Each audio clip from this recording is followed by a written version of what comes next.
둘, 셋. 안녕하세요. 12월 출간을 앞둔 찌라시 한국사의 저자 역사보부상 김재완입니다. 이게 간단히 또 제 소개를 좀 한번 더 드려야 될 것 같아요. 1회 때 드리긴 했었는데 집에서 녹음하다 보니까 소리가 너무 작아서 저는 우선 17년 차 직딩입니다. 글은 16년 차 직장 다닐 때 회사에서 거의 잘릴 위기에 놓였었습니다. 그래서 치킨집 차릴 돈은 없고 글을 한번 써보라는 와이프의 권유로 글을 쓰기 시작해서 딴지에 투고를 하게 됐습니다. 재밌다는 반응이 있어가지고. 그래서 딴지일보에 연재가 되면서 겁대가리 없이 출판사에 원고를 투고했습니다. 그래서 뭐 사실 딴지를 또 좋아하시는 분들도 있고 싫어하시는 분도 있지만 딴지 정도 되면 글을 좀 쓴다는 사람 소리를 듣고 해서 자신감을 가지고 출판사에 원고를 투고를 해서 올 4월 달에 계약을 했는데 책이 아직도 안 나왔습니다. 출판사에 듣고 있나? 그래서 12월에 출간을 앞둔 그 찌라시 한국사의 내용을 가지고 출간을 기다리면서 팟캐스트를 한번 진행해 보게 됐습니다. 그리고 오늘 세 번째 시간을 맞이하게 됐는데 1화랑 두 번째 얘기를 듣고 주위에서 제 입으로 이런 말하기 그렇지만 재기발랄한 제 글과 달리 혼자 진행하는 팟캐스트는 낭독회 같다, 할아버지 같다라는 반응이 많아서 죽이 잘 맞는 지인을 초대해서 대담 형식으로 진행 포맷을 한번 바꿔봤습니다. 3화 한번 들어보시고 이게 팟캐스트다 아니면 더 이상하다 등등의 솔직한 댓글 마구마구 환영합니다. 그럼 저와 같은 꿈을 가지고 있는 퇴사를 위해 오늘도 출근하는 나의 동지 이정우 씨를 소개합니다. 참고로 제 팟캐스트 그 프로필 사진에 마땅히 쓸 게 없어서 제주도 사진이 있는데 이정우 씨의 사진을 제가 무단으로 사용하고 후에 통보를 했습니다. 그리고 허락은 받았습니다. 그럼 이정우 씨의 간단한 자기소개 듣고 시작하겠습니다. 네, 안녕하세요. 방금 소개받은 김 작가님의 절친 이정우입니다. 네, 이렇게 찌라시 한국사를 통해서 여러분들 만나게 돼서 되게 반갑고요. 앞으로 김 작가님과 함께 찌라시 한국사에서 새롭게 진행을 맡게 되었습니다. 저는 일단 작가님과 절친이고요. 평범한 회사원에 30개월 된 딸 아이를 둔 아빠입니다. 그리고 개인적으로 그 작가님 말씀하셨다시피 사진으로 취미를 하고 있고요. 근데 요새는 이제 김 작가님처럼 이제 글쓰기에 빠져가지고 헤어나오지 못하고 있어가지고 있는 아주 중년 유부남이기도 합니다. 참고로 김 작가님과 저는 나이는 물론 동갑이고요. 평소 생각이나 관심 있는 일 등에서도 유사한 면이 많아서 말도 잘 통하고 카톡도 매일 하고 연락도 자주 하는 사이입니다. 네, 그래서 이렇게 여기까지 오게 되는데요. 참 그 우리 보통 말하는 인연이라는 게 그 남녀 사이만 존재하는 게 아니라 이 동성 사이 친구에도 존재한다는 걸 요새 참 많이 느끼고 있습니다. 네, 아무튼 제가 이 찌라시 한국사 진행에 조금이라도 도움이 되도록 노력하겠고요. 저도 직장인이다 보니까 이 녹음하는 날 갑자기 회식이라든가 이 집안일 같은 이 특별한 일이 있지 않는 한 같이 활동해서 김 작가님의 그 찌라시 한국사를 더욱더 빛나게 하도록 노력하기도 하겠습니다. 예, 이정우님의 가열찬 각오를 잘 들어봤습니다. 그리고 다음 주까지 충무로 카페 오키에서 사진전을 하고 있습니다. 단체전이긴 하지만 어떤 사진 간단히 소개해 주세요. 개인전은 아니고요. 그 충무로에 있는 그 갤러리 카페 오키라는 데서 그 레시픽이라는 사진책을 만들었는데 이게 사진책 주제가 제주도에 관한 사진책입니다. 그래서 6명의 작가가 모여서 이제 작은 책을 냈는데요.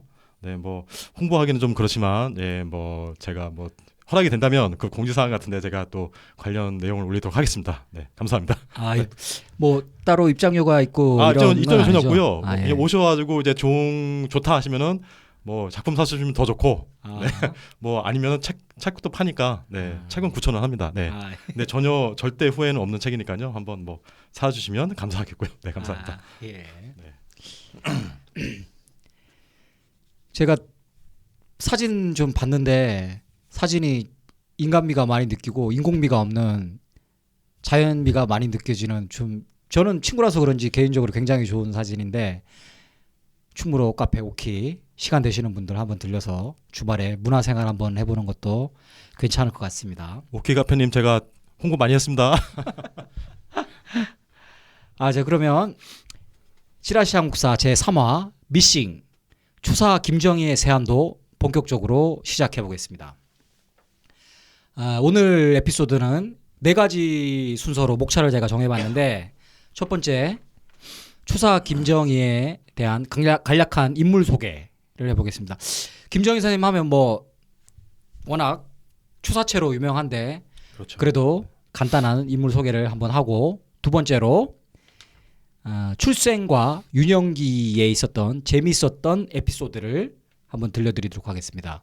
그리고 세 번째로 세안도가 글씨가 아닙니다. 추사 김정희 선생님 원래 글씨로 유명하지만 글씨가 아닌 그림 세안도가 유명해지고 했던 탄생 배경에 대해서 한번 알아보겠습니다. 그리고 마지막 네 번째로 세안도가 중간에 없어졌습니다. 미싱 상태에서 전혀 예상하지 못한 엉뚱한 곳에서 나타난 후 벌어지는 기묘한 이야기들을 알아보겠습니다.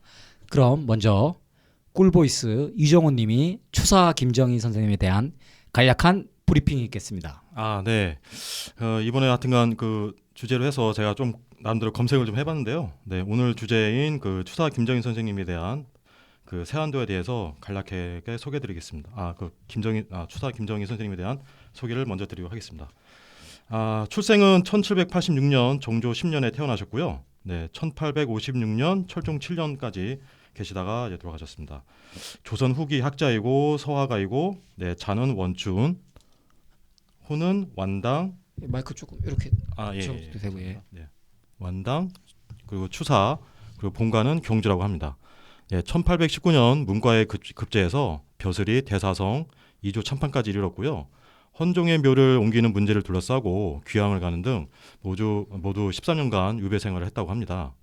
그리고 24살 때 부친을 따라 영경에 가서 당대 대유학자로 꼽히던 완원, 옹방강 등과 교류해서 이의 영향으로 고증학에 깊은 관심을 가지게 되었다고 하고요.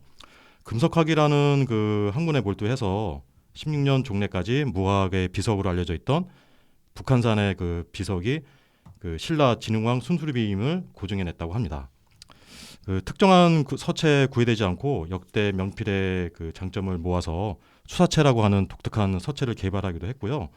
그 예서와 행서의 새로운 경지를 창조해냈다고도 합니다. 이렇게 그 다양한 학문 분야를 섭렵하고 새로운 학문과 사상을 받아들여서 소화함으로써 새로운 문화를 발전시키는 데 기여한 선구자이기도 하고요.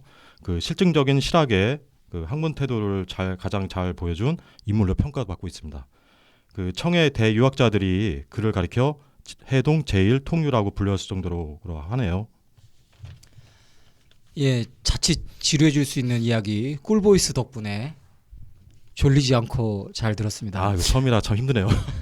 네, 목소리가 저랑 달리 너무 좋아서 이정훈님의 얼굴은 나가지 않고 꼭 신비주의로 지금 가야 될 것 다행입니다. 같은데. 다행입니다. 아주 다행입니다.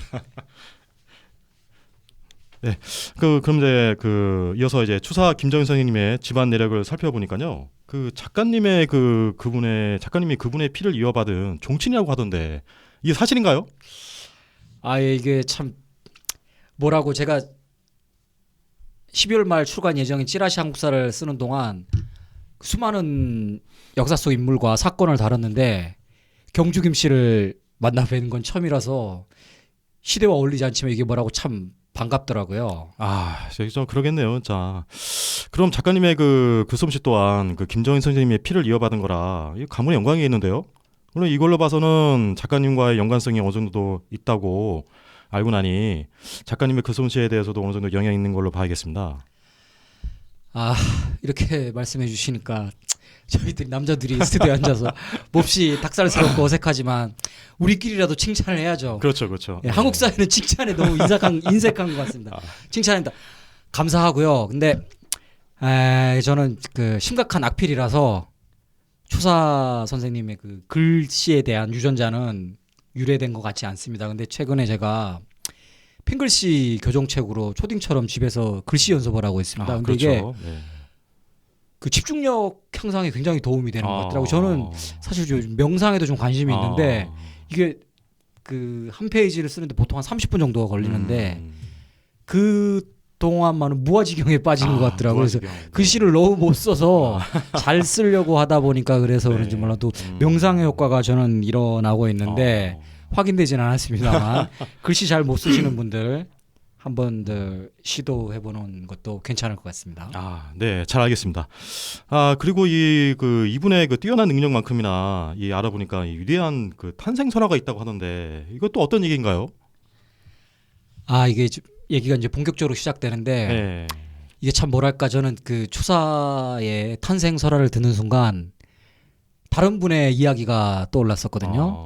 일단 한번 들어보시고 네, 그렇죠. 정우님과 우리 같이 듣는 청취자분들도 누가 떠오르는지 한번 추측을 해보시기 바랍니다. 이게 처음부터 장난이 아닙니다. 네. 우선 어머니 뱃속에 무려 24개월을 머무셨다고 합니다. 그래요? 이게 말이 가능한가요? 그래서 설하긴 한데 근데 저는 애가 없어서 그러는데 이게 오래 있는다고 위인인 건가요? 모르겠습니다. 하여튼 칠삭둥이, 팔삭둥이는 뭐 한 명이 같은 경우는 안 좋다고 하는데 왜 24개월을 붙였는지 잘 모르겠는데 아무튼 24개월을 계시다가 어머니 뱃속에서 나왔다고 합니다. 그리고 추사가 태어난 날 고향 뒷뜰에 말라버린 우물이 다시 샘솟고 팔봉산의 초목이 물 만난 고기처럼 마구 피어올랐다고 합니다. 이 누구 떠오르시는 분이 없나요? 글쎄요, 막 여러 분 있는 것 같습니다. 네. 저는 병강세가 떠오르더라고요. 이게 병강세 아제티를 내는 건가요? 네. 병강세가 막 이제 그 어벤져스 같이 막 변신할 때 고향 뒷뜰에 말라버린 우물이 막 샘솟고 막 초목이 피고 하잖아요. 그래서 건국신화 아닌가요? 하긴 요즘 다 신화가 뭐 그렇긴 하지만 더 요런 신화는 저는 옛날이나 뭐 고려 삼국시대에 들어왔던 추사 김정희 선생님도 이런 신화가 있다고 하더라고요. 재밌어. 그리고 설화를 끝나고 이제 조사를 좀 해보니까 추사 선생님은 증조부가 영조 임금의 사위였다고 합니다. 조선 최고의 가문인 로얄 패밀리와 친인척인 금수저 집안에서 태어난 거죠. 그래요? 네. 그 로얄 패밀리인 전주희 씨와 친인척이라 하던데 갑자기 떠오르는 게 또 저도 이 전주희 씨 출신이거든요. 이거 참 아이러니하네요. 큰 의미는 없을 것 같지만 저희는 정말 대단한 집안에서 태어났군요. 근데 현실은 각자의 회사에서 쭈구리처럼 살면서 퇴직을 꿈꾸고 있군요. 아무튼 저희 집안은 양쪽 다 대단한 집안이지만 현실은 그렇지 못하다는 거. 참 그러게요. 참 안타까운 현실이 아닐 수 없네요. 네, 그 다음으로 이 추사의 그 탄생 설화만큼이나 이 흥미있는 어릴 적 일화가 있다고 하는데 이것도 참 대단하다고 하죠. 여기 대동기문에 기록된 이야기가 있어서 제가 잠시 한번 전해드리겠습니다. 추사가 7살 때 입춘첩이라는 글씨를 멋들어지게 썼다고 하면 되게 입춘대길 뭐 이런 느낌일 것 같아요. 그래서 예나 지금이나 부모 마음은 다 똑같을 것 같습니다. 또 추사는 또 어린 시절에도 워낙 잘 썼겠죠. 그래서 추사의 아버지가 동네방네 자랑을 하고 싶어서 7살짜리 자기 아들이 쓴 글씨를 대문에 붙여놨답니다. 근데 이때 때마침 최재공이라는 분이 집 앞을 지나가다 이 글씨를 보고 깜짝 놀라서 집 안으로 들어왔습니다. 이 최재공은 조선시대 명재상으로 이름을 날렸던 대단한 분이시죠. 그래서 최재공이 글씨를 보고 들어와서 누가 쓴 글씨냐고 물어보니까 이제 추사의 아버지가 보선발로 뛰어나왔겠죠. 그러겠죠, 당연히. 그 최재공께서 그 글씨에 대한 칭찬을 하니까 이게 추사의 아버지도 좀 자랑하고 싶었지만 겸연쩍어 하면서 뭐 아들내미가 좀 제가 글을 좀 쓰는데 어떻게 해야 될지 모르겠습니다. 이런저런 얘기를 했었는데 최재공이 다음과 같은 말을 했다고 합니다. 잠시 여기서 저희 연기가 좀 들어가겠습니다. 자, 제가 이제 최재공 역할을 맡겠습니다. 이 아이는 장차 역사에 남을 명필이 될 것이요. 허나 계속해서 글씨를 쓰게 되면 또한 기고한 운명의 사슬에서 벗어날 수 없으니 참 안타깝도다. 아니 아침부터 죄수롭게 뭔 소리야. 그래서 글씨를 쓰란 거야, 말란 거야. 이렇게 추사의 아버지는 속마음으로 들듯 말듯 하고 최재공은 왜 이런 말을 했을지 모르겠는데 좀 뭔가 뭐 미래를 보는 능력이 있으셨는지 모르겠지만 아무튼 대책은 남기지 않고 자칫 들으면 기분 나쁠 수 있는 아주 재수없는 말만 남기고 떠났습니다. 아, 진짜 그냥 떠났나요? 예, 그냥 대책 없이 아무 대책 그러면 없이. 그 최정형이 가신 이후에 실제로 그 예언이 맞아 떨어졌나요? 금수저로 태어난 추사에게 과연 그 이후로 어떤 일이 일어났는지 참 궁금합니다. 아, 예. 추사의 이제 유년 시절과 청자년 시절로 들어가 보겠습니다. 네. 행복했던 유년 시절이 지나고 추사는 20세가 되기 전에 어머님과 스승님이 돌아가십니다. 아, 이런. 그리고 첫 번째 부인과도 사별을 하게 됩니다. 조선시대니까 벌써 결혼을 빨리 했습니다. 그렇죠. 예. 정신적으로 상당히 힘든 시기였을 것 같아요. 그렇죠. 근데 이런 시기에도 불구하고 추사체를 완성하는데 제가 요 말을 꼭 맥락 없지만 쓰고 싶어가지고 추사체는 100개가 넘는 벼루와 1000자루가 넘는 붓을 꺾으면서 완성된 글씨체라고 하더라고요. 그래서 아무튼 23세 때 아까도 네. 간단한 소개 있었지만 네. 재혼을 하게 됩니다. 아, 재혼까지. 요즘 43살에도 그렇죠. 초혼도 못하는 한국 사람들이 많은데 네. 23세 때 재혼을 했습니다. 참고로 저희는 그래도 44기 전에는 다행이죠. 결혼을 네. 했죠. 정말 간단하게. 다행입니다. 네. 23세 때 재혼을 하시고 다음에 아버지가 호주 참판으로 승진을 하셨습니다. 그래서 아버지를 따라 영경으로 그렇죠. 갑니다. 아까 북영경하죠. 예, 네. 지금의 북경이죠. 그렇죠. 북경이죠. 그런데 이 영경 방문이 추사 김정희의 인생에 엄청난 영향을 미치게 됩니다. 그 영경 체류 기간 중에 아까도 말씀하셨지만 네. 그 당대 최고의 금속학자인 옹방강을 만나게 그렇죠. 됩니다. 네. 중국 분인데 네. 옹방강이라는 분인데 이 추사 김정희 선생님이 뭐 추사체로도 되게 유명하지만 우리 교과서에도 배웠지만 금속학의 대가라고도 그러게요. 네. 많이 배웠잖아요. 근데 네. 사실 금속학이 뭔지 저도 잘 몰랐는데 쉽게 말씀드리면 고대의 돌이나 비석에 새겨진 문자들을 탁본을 떠가지고 네. 이제 연구를 하는 거죠.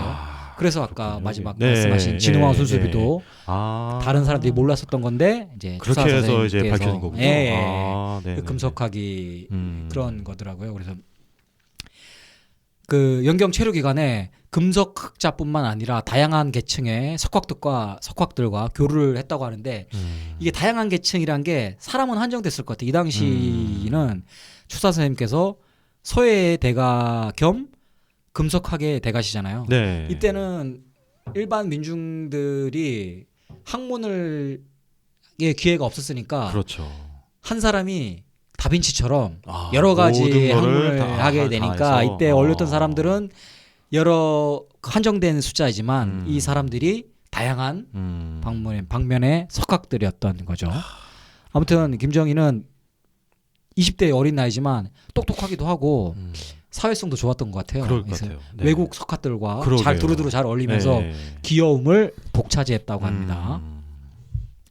그렇게 해서 영경 유학을 마치고 조선에 귀국 후 34세에 대과에 급제를 합니다. 그리고 아까 말씀드린 대로 그렇죠. 10여 년간 네. 정부 외의 주요 요직을 두루두루 거치며 네. 그야말로 승승장구를 하면서 체제공의 예언이 여기서 빗나간 게 아닌가 하는 네. 찰나에 안동김 씨들의 그 모함과 유명한 안동김 씨 예. 등장하네요. 네. 나옵니다. 네.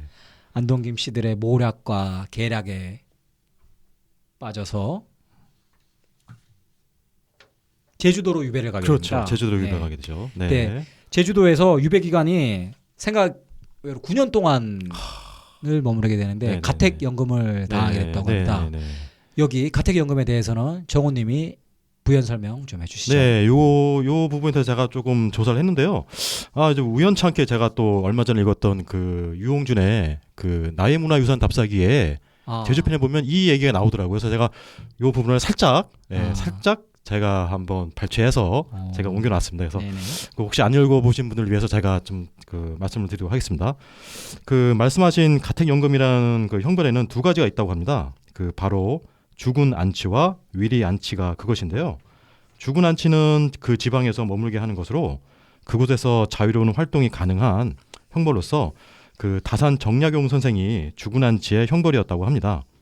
그러나 그 위리안치는 그보다 훨씬 가혹한 것으로 가시나무 울타리로 집을 사면으로 둘러싸서 그 안에만 머물게 하는 아주 그 최고의 형벌이었다고 합니다. 아이고. 그래서 그 다산은 그 읍내를 돌아다니면서 그 현실을 알 수 있었지만 추사는 그 안에만 갇혀 있으니 아무래도 밖에 있는 현실을 세계를 알 수가 없겠죠. 그래서 이 다산 선생님 예, 뭐 자산어부도 쓰고 막 예, 했군요. 그렇죠, 그렇죠. 그래서 그 현실보다는 그 내면의 자아를 스스로 이제 발견하는 계기가 되었다고 합니다. 그래서 아무튼 그 이제 귀향을 하시게 됐는데 그 김정희 선생님의 그 이후의 생활은 어떻게 됐나요? 아 이게 요즘으로 치면 안동김 씨한테 제대로 찍혀서 블랙리스트 최상단에 그렇죠. 이름을 올리게 된 네. 거죠. 뭐 연예인들도 막 방송 출연도 못 하고 문화예술단체는 지원도 못 받잖아요. 예나 그렇죠. 지금이나 맞습니다. 다 똑같을 것 같습니다. 네. 저 얼마 전에 또 뉴스를 접하니까 이런 블랙리스트에 네. 제가 만약에 찍히게 되면 네. 절친 정우님도 아, 막 조사가 막 세무조사가 들어오고 그래요 이렇게 또 한답니다. 아. 그러니까 이게 피곤한 거예요. 진짜 이게. 피곤한 생각이 예, 서로 피곤하니까. 피곤한 일이네요, 진짜. 그래서 이 가택연금 초창기에는 지인들이 정권의 눈치를 살피면서도 가끔 면회도 오고 네. 필요한 물품도 좀 택배로 보내주고 네. 했었는데 네. 이게 그 유배 기간이 길어지다 보니까 사람들이 차츰 찾아오는 사람들이 발길도 끊어지고 하다가 그렇죠. 잊혀지겠죠. 예. 네. 눈치도 보고 네, 찾아오는 사람 맞아요. 사실 부담스러웠을 것 같아요. 맞아요. 네, 그래서 몇 년이 지날 때 네. 아예 발길이 끊어졌다고 합니다. 아, 그렇게 됐군요. 그런데 이제 그렇게 이제 우리가 알고 있었는데 근데 이게 또 희한한 게 또 그렇게 아무도 찾지 않는 곳에도 이렇게 누군가 또 꾸준히 또 찾아오는 사람이 있었다고 하더라고요. 그분이 누구죠? 예. 어려울 때 찾아오는 네. 사람이 진짜 자신의 정말 친구죠. 친구죠. 네, 네. 맞습니다. 네. 이게 또 추사 선생님도 있었습니다. 근데 그 상황 이분에 대한 말씀드리기 전에 제주 유배 기간 동안에 네. 추사 김정희 선생님은 베프 김유근이 사망을 합니다. 또 불행히 네. 또 가장 친한 친구가 사망을 하게 되죠. 참. 그리고 이게 무슨 악연인지 재혼한 부인이 있었잖아요. 23살 때 연경 가기 전에 그렇죠. 그 부인이 네. 다시 또 돌아가셔서 사별의 아픔을 겪습니다. 이 심리적으로 마지막까지 몰렸을 것 같아요, 진짜. 그럴 것 같아요, 진짜요. 이게 자살을 안 하고 버틸 그러니까요. 수 있다는 게 분명히 우울증 같은 것도 왔을 것 예, 같아요. 엄청 네. 사람을 만날 수가 없으니까 그러니까요. 엄청난 네. 가택연금을 네. 당했으니까. 그래서 먹고 살기 생활 자체가 힘들었을 것 같아요. 그렇죠, 맞습니다. 네. 예, 제주 이렇게 유배가 있으면 다산 선생님 같은 경우에는 막 주위 사람들 어울리라고 낚시도 하고 했는데 그러게요. 이런 추사 선생님 같은 경우에는 주변의 사람들도 막 그 현지인들도 도와주고 하면 네. 그 관아 사또들이 막 눈치도 주고 해서 네. 생필품 구하기도 힘들었다고 하더라고요. 이런 최악의 상황에서도 남의 눈을 피해서 머나먼 제주도까지 찾아오는 이가 있었으니 네. 그는 바로 추사의 제자 역관 이상적이었습니다. 이분이었군요. 예. 네. 역관은 그 1회에서도 제가 말씀드린 바가 있는데 중위 계급입니다. 근데 중위 계급인데 현대로 치면 외교관과 비슷합니다. 예. 네. 뭐 외국어에 그렇죠. 통하고 네. 사업적인 수완도 있으신 그렇죠. 분들이에요. 네. 그래서 외국 출장이 잦은 직업이고 그렇지만 중인이었는데 네. 어찌 보면 이게 공무원의 성격을 띠고 있잖아요. 그렇죠. 공무원이죠. 그렇죠. 근데도 불구하고 네. 공무원들은 더 몸을 사려야 되는데 그렇죠. 블랙리스트에 있는 추사를 잊지 않고 찾아왔다고 합니다. 대단하네요, 진짜. 네. 제가 이 글을 쓰면서도 생각했는데 추사 선생님도 대단하지만 네. 이상적 이분도 대단하다는 게 그러게요. 나 같으면 이렇게 할 수 있었을까. 쉽지 않죠. 네. 네. 그래서 이 둘의 대화를 제가 한번 재구성해봤는데 네. 추사는 목소리가 좋은 우리 정호님이 아유, 감사합니다. 그리고 역관 이상적은 제가 맡아보겠습니다. 네. 아니, 자네 또 왔는가? 이러다 정말 큰일 나네. 자네 볼 염치도 없고 이제 그만 와도 되네. 스승님, 당치 않은 말씀이십니다. 세상 모두가 스승님께 등을 돌려도 저는 항상 곁을 지키겠습니다. 그리고 제가 이번 영경 출장길에 무엇을 구해 오셨는지 아십니까? 이 책을 구하고 기뻐하실 스승님의 모습이 떠올라 잠자는 시간도 쪼개가며 길을 서둘렀습니다. 이 사람 자네 출장비도 빠듯한데 어찌 이런 책을 구하여 했단 말인가. 그리고 이 귀한 책은 안동 김씨한테 바쳐서 자네 일신의 영달의 힘을 써야지. 왜 나 같은 블랙리스트에 올라있는 늙은이한테 뭐하러 이걸 가져온단 말인가. 이 미련한 사람아. 앞으로 다시는 나를 찾지 말게나. 저 먼저 저희의 발령기에 사과를 드리고 근데 진짜 눈물이 나네요. 눈물 나는 사제의 정입니다. 진짜 맞습니다. 대단합니다. 이게 정말 눈물도 나고요. 정말 고맙고 이 감동적인 일이라 저라도 진짜 무언가 대접하고 싶은 마음이 막 생길 것 같아요. 정말 그 이상적에 대한 그 고마운 마음을 담아서 만든 그 탄생한 작품이 바로 그것이죠. 예, 바로 네. 지금 현재 국보 180% 지정되어 있는 추사 김정희의 글씨가 아닌 그림 세안도가 이러한 배경에서 태어났습니다. 네. 추사는 이상적이 돌아가고 난 후 가만히 생각을 했습니다. 자기가 아무리 뭐라고 해도 이상적이 또 올 거란 걸 알았죠. 그러겠죠. 네. 근데 또 한편 안 오면 섭섭했을 것 같아요. 그렇죠.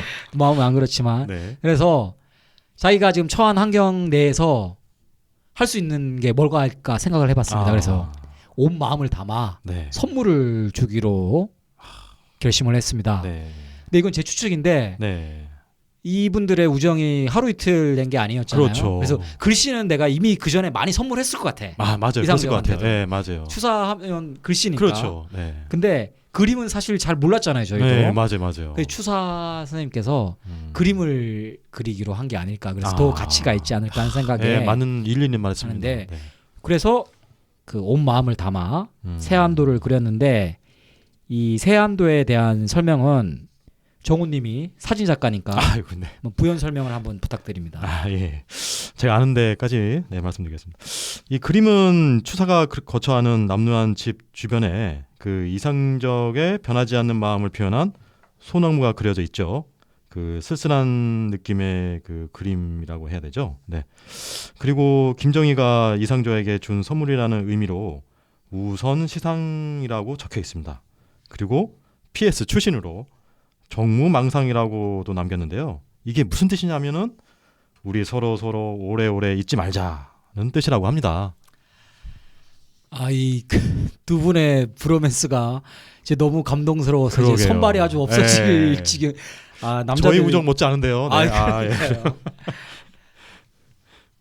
근데 이 추사로부터 다음 연경 출장길에 다시 돌아와서 네. 이상적이 세안도를 선물로 받았습니다. 네. 근데 얼마나 좋았겠어요. 뿌듯하죠. 네. 아주. 네. 이게 뭐 요즘으로 치면 축구 꿈나무들이 메시 사인볼, 그 정도 호날두 사인볼 더 하겠죠. 그렇죠. 네. 받은 정도니까 얼마나 기뻤겠습니까. 그래서 그렇죠. 이제 연경에 가서 다시 네. 자랑을 마구 하고 다녔답니다. 야, 이 조선의 보물 추사 김정희가 나한테 개인적으로 한 선물이다. 그렇죠. 그림이다. 대단하지 않냐. 네. 이렇게 막 자랑질을 하고 다녔는데 네. 이게 또 일이 잘 풀리려고 하다 보니까 네. 생각지도 못한 행운이 겹칩니다. 세안도를 본 중국의 학자 16인이 네. 그림에 대한 찬시를 써서 이상적에게 줬습니다. 네. 여과는 1화에도 말씀드렸지만 이 출장비로 물건을 사서 네. 무역업 상업을 자기가 해야 돼요. 그렇죠. 그래서 상업적인 그 머리 회전도 되게 빠른데 네. 그 여관 이상적이 네. 이 시를 네. 멋지게 표구를 합니다. 표구. 추사 김정희의 그림, 중국에 잘 나가는 16인의 찬시. 이 그림 작품값이 막 튀는 소리가 들리지 않습니까? 그냥 막 네. 상종가를 하게 계속 네. 상종가 올릴 것 같습니다. 네. 그런 일이 또 있었군요. 네. 그래서 이 김정희는 그렇게 그 당대의 그 외국 석학들이 인정하는 아주 대단한 분이셨죠. 그런데 이런 분을 정치 희생양으로 삼아서 블랙리스트까지 올려놓은 거 보면 뭐 이제 올려놓기도 하고 가택용까지 시켜놨으니 요즘이나 예나 참 썩어빠진 정치인들이 하는 짓이라는 게 참 안타까울 뿐입니다. 네. 그런데 이렇게 그 세월이 흘러서 이 세안도가 근데 이게 참 희한하게 일제 강점기 조선의 그 경매 시장에도 나왔다고 하는데 이건 또 어찌된 일인가요? 또 아, 네. 진짜 어이가 없는 그러게요. 일입니다. 참, 이게 또 왜 글로 흘러갔는지. 네, 나라가 어수선하니까 네. 백성만 힘든 게 아니라 문화재도 가든 고초를 그렇죠. 겪었습니다. 네. 이 제국주의가 이래서 문제인 게 대형 박물관에 왜 이집트 유물이 있어야 되고 그렇죠. 영국 물건만 있어야 되는데 네. 이 제국주의 영국도 문제였지만 일본도 장난이 아니었습니다. 그렇죠. 이 당시 그 경성제국대학의 교수로 재직 중이던 후지스카라는 일본인 교수가 있었습니다. 아. 이 양반이 완전히 그 조선의 예술품에 음. 정신이 나가서 음. 옥션에 나온 각종 네. 우리의 문화재를 싹쓸이하고 있었습니다. 아. 일본 문화도 뭐 낮다고 볼 수는 없지만 우리 문화가 워낙 그렇죠. 대단하죠. 그렇죠. 네. 네. 근데 특히 이 후지스카 교수는 추사의 작품이라면 사죽을 못 쓰고 자다가도 벌떡벌떡 일어났다고 할 정도로 네. 추사 덕후죠, 추사 덕후. 그렇죠. 네. 근데 이 당시 보면 추사의 작품은 당시에도 엄청난 고가라서 대학 교수의 월급으로는 구입을 할 수가 없었다고 합니다. 네. 그래서 일본 정부가 뒤에 있거나 돈 많은 재벌급의 스폰서가 있지 않을까 하는 추측도 있었다고 하는데요. 아무튼 네. 이자가 세안도를 구매하고 일본으로 돌아갑니다. 이제 본격적인 드라마가 시작이 되는데요. 아, 네. 세안도를 구하기 위해 후지스카를 따라간 한 조선인이 있었습니다. 그는 바로 20세기 한국 서예의 거장 손재형 선생님입니다. 아, 그 손재영이라는 분이 있어서 정말 다행이었네요. 그런데 이 손재영 선생님은 세안도 반환 프로젝트를 위해서 이 구체적으로 어떤 계획을 가지고 일본으로 가셨나요? 그냥 가지는 않았을 것 같은데. 네, 손재형 선생님은 그냥 가셨습니다.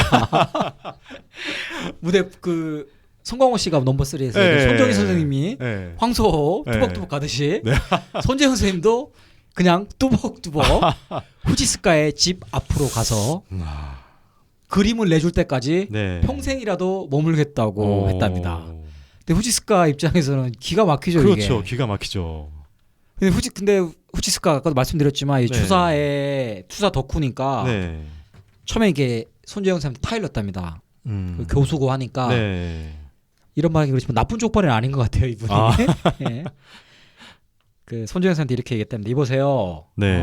지금 이 그림을 네. 당신이 조선으로 가져간다고 해도 네. 보관이나 잘 하겠습니까? 그렇죠. 나라도 없는 네. 당신들이 이런 위대한 명작은 국적을 떠나서 안전한 곳에서 네. 내가 잘 보관할 테다.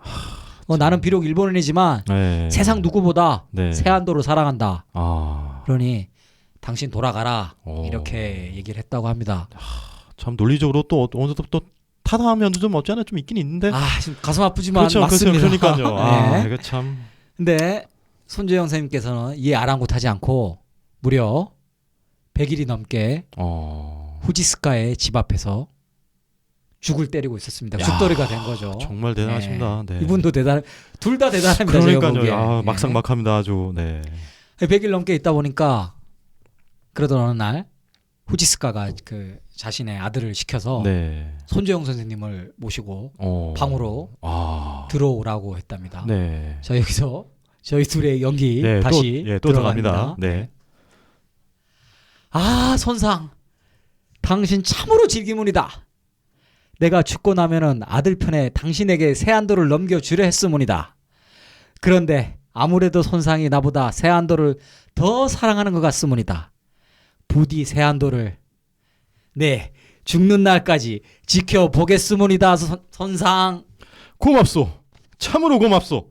내 돈은 얼마니 드리래라. 이 사람이 지금 나를 세안도 같은 마스터피스는 돈으로 거래할 수 있는 것이 아니문이다. 내 마음이 변하기 전에 어서 가지고 떠나라 됐어요. 이렇게 해서 이제 그 세안도를 가져오게 된 거군요. 네, 다시 한번 말씀드리지만 제가 보기에 이 사람은 네. 나쁜 쪽발이는 아닌 것 같아요. 예, 그나마 조금 나으신 것 같습니다. 예. 네, 하여튼간 이제 이렇게 이제 이 이야기를 듣고 보니까 이 세안도를 가운데 두고 두 사람 모두 작품에 대한 애정이 대단했군요.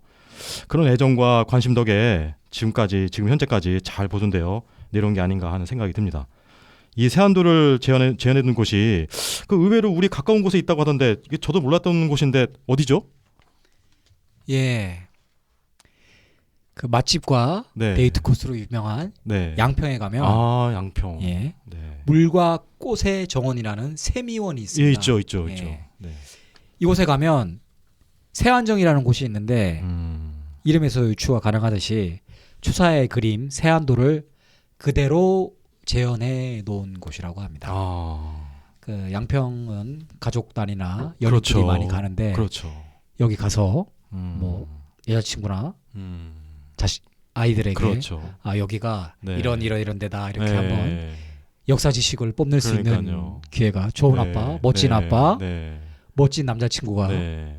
돼보시길 그렇죠. 바랍니다. 오늘 들은 저희가 한 얘기를 바탕으로 해서 가서 똑같이 그렇죠. 얘기해도 예. 정말 그 유식하게 보일 수 있는 네. 네, 그런 곳이 네. 되겠죠. 네. 근데 이 세안도가 진짜 약간 기운이 서려 있는 명작은 명작인 것 같은 게 뒷얘기가 하나 있는데 또 있습니까? 네. 손재영 선생님이 세안도를 가지고 조선으로 네, 귀국을 갔죠. 했잖아요. 네, 갔죠. 근데 귀국을 하고 나서 네. 얼마 안 있어서 네. 일본의 후지스카 집이 네. 폭격을 맞았어요. 이런 네. 야. 세계대전 중이었으니까 이때. 야, 이거 참. 그래서 지금 생각해 보면 만약 후지스카가 네. 나쁜 족발이라서 네. 끝까지 욕심을 부리고 세안도를 아마 자기가 가지고 있었다면 네. 세안도는 한 줌에 재가 되지 않았을까. 그렇죠. 저희는 싶은데. 지금 볼 수가 없는 작품이 되는 거죠. 그렇죠. 네. 그래서 다행히 세안도는 지금 국립중앙박물관에 잘 보관돼 있습니다. 네, 정말 이 다행스러운 일이 아닐 수 없습니다. 네. 네, 이렇게 해서 그 추사 김정희 선생님의 삶과 세안도에 얽힌 이야기를 한번 들어봤는데요. 네, 이제 마지막으로 오늘 이야기를 이제 정리하면서 느낀 점이나 이제 소감을 한번 얘기해 보도록 하겠습니다. 일단 저는 그 이 세안도 얘기를 들으면서 그 세안도가 일본인에게 아까 넘어갔다고 했잖아요. 네. 그래서 이제 우리나라보다 그 이후에 더 우리나라보다 더 가치 있고 존중받고 있었다는 사실에서 그 유성룡의 그 징비록 생각이 났습니다. 그 징비록도 우리나라보다 일본에서 더 인기가 많고 연구도 아주 활발하게 이루어졌다고 하는데 참 아이러니하면서도 안타까운 일이 아닌가 싶네요. 그래서 이제 그 우리 것에 대해서 좀 더 소중히 여기고 간직하려는 마음이 더 있어야 되지 않나 하는 생각이 듭니다. 이거 작가님은 어떻게 생각하시나요?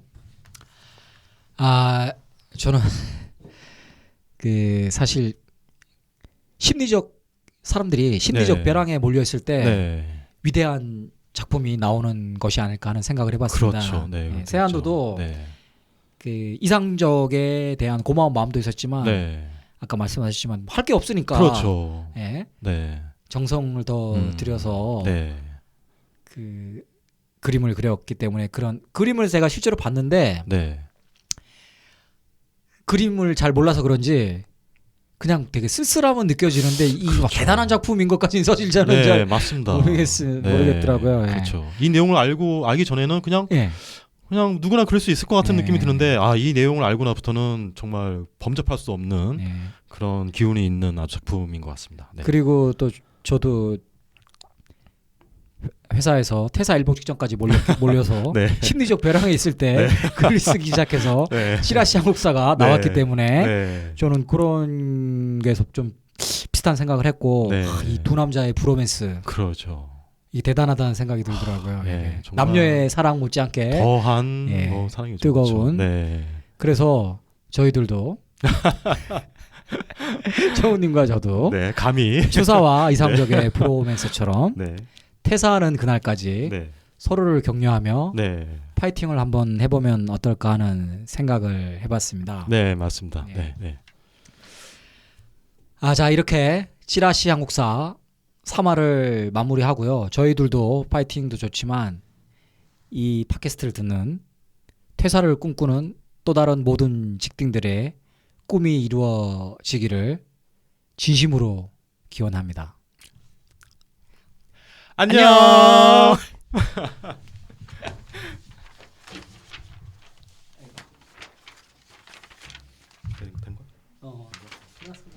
몇 번째 하냐? 40 오래 했네.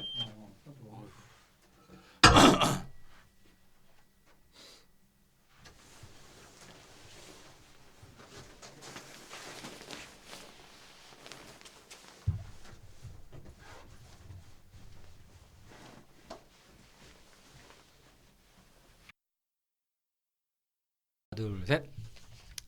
안녕하세요. 12월 출간을 앞둔 찌라시 한국사의 저자 역사보부상 김재완입니다. 이게 간단히 또 제 소개를 좀 한번 더 드려야 될 것 같아요. 1회 때 드리긴 했었는데 집에서 녹음하다 보니까 소리가 너무 작아서 저는 우선 17년 차 직딩입니다. 글은 16년 차 직장 다닐 때 회사에서 거의 잘릴 위기에 놓였었습니다. 그래서 치킨집 차릴 돈은 없고 글을 한번 써보라는 와이프의 권유로 글을 쓰기 시작해서 딴지에 투고를 하게 됐습니다. 재밌다는 반응이 있어가지고. 그래서 딴지일보에 연재가 되면서 겁대가리 없이 출판사에 원고를 투고했습니다. 그래서 뭐 사실 딴지를 또 좋아하시는 분들도 있고 싫어하시는 분도 있지만 딴지 정도 되면